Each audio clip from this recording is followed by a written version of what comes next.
Good morning, everyone. Today is we commemorate the feasts of Pope Saint Fabian as well as Saint Sebastian. Now, both lived very early in the life of the Church, and during times when there were great martyrdoms. And during this week, we do encounter a number of people who were martyred. Not a lot of details are known by quite a few of them. Theories that Saint Sebastian, in fact, was killed by being shot with arrows, and there's no substance really to the stories other than they have lasted for a long time. And that shouldn't detract at all from the fact that he was martyred. He was put to death because of his belief. And so therefore we give recognition to these people who lived in the very early church under difficult times.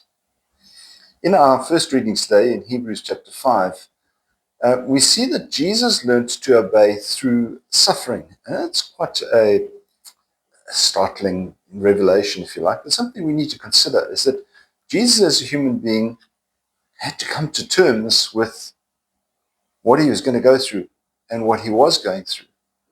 You know, as God, you say, oh, he was God, he could do what he liked. But we never take away the humanness, the humanity, the humanness of Jesus. That he lived as a human being, and therefore to come to a state where he could accept the will of the Father and live it through required a lot of reflection, and that's why he spent a lot of time in prayer. And we often see reflection. Jesus went off on his own and he prayed. And in this particular case, we are told by the writer of the letter of the Hebrews that he learned to obey through suffering. We might find in our own lives that it's difficult to understand the will of the Father, and it's possibly even more difficult to do the will of the Father. And yet, Jesus was able to get through that, and he did so by praying. So whenever we're going through tough times, whatever we try to say, well, Lord, is this really what you want me to do? Let's pray about it and make sure that we are united with him in purpose and in spirit. You have a wonderful day. Keep yourself safe. We'll see you again. God bless. Bye-bye.